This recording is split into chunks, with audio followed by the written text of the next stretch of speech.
Il fut un temps pas si lointain où les taux d'intérêt du marché monétaire étaient négatifs en Europe et où l'État français pouvait emprunter presque gratuitement, même sur des échéances longues. L'inflation semblait avoir disparu des radars au point que les banques centrales se préoccupaient surtout de la longueur des prix, peinant à en prédire la fin. Il aura fallu que survienne une catastrophe sanitaire majeure, ainsi qu'une guerre aux portes de l'Europe, pour que les choses changent, peut-être de manière définitive. Pour contrer les effets dépressifs de la Covid-19, les banques centrales ont massivement racheté la dette des États, qui a elle-même beaucoup gonflé. Ce sont des conditions de liquidité très amples qui ont soutenu la demande en phase de pénurie d'offres et ont ravivé l'inflation au-delà de toute attente. On connaît la suite. D'expansives, les conditions monétaires sont devenues restrictives, les déséquilibres sur le marché des biens se sont résorbés et la hausse des prix s'est assagie. Beaucoup d'observateurs estiment néanmoins que nous sommes entrés dans un régime d'inflation durablement plus élevé qu'avant la pandémie. Les arguments ne manquent pas: coût de la transition verte, que l'on appelle aussi greenflation, vieillissement de la population, créant une pénurie structurelle de main-d'œuvre et une pression à la hausse sur les salaires, etc. Est-ce pour autant que la cible des 2% cesse d'être pertinente?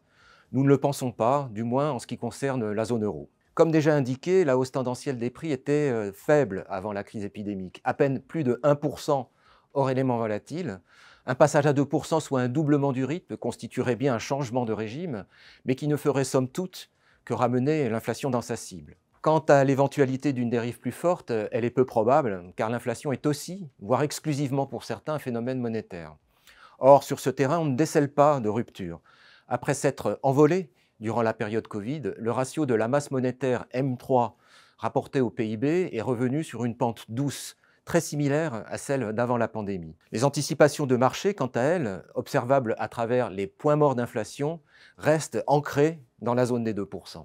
En résumé, si la cible de 2% d'inflation n'est pas nouvelle et reste crédible, il y a des chances de la voir se matérialiser plus souvent, qui plus est dans un environnement où l'instabilité géopolitique est devenue la norme. Cela devrait conduire la BCE à plus de vigilance. Sauf accident majeur, tout retour des taux monétaires au voisinage de zéro, a fortiori au-dessous, paraît exclu. Les rendements à long terme, qui sont pour partie le reflet des taux courts anticipés, devraient donc s'en trouver durablement plus élevés. Quant à la prime de terme réclamée par les investisseurs, elle aurait, elle aussi, tendance à augmenter, avec des appels publics de plus en plus massifs au marché de la dette. À quel niveau pourrait finalement se stabiliser la moyenne des taux à long terme en zone euro? Souvent, c'est le taux de croissance potentiel de l'économie qui sert de point de convergence vers l'équilibre. L'OCDE l'estime à 1,2% par an en termes réels, soit 3% environ en termes nominaux si l'on retient une cible d'inflation de 2%. Il se trouve que 3% est aujourd'hui le niveau de taux d'intérêt autour duquel les États empruntent à 10 ans en zone euro. Les meilleurs profils de risque payant un peu moins, les moins bons un peu plus.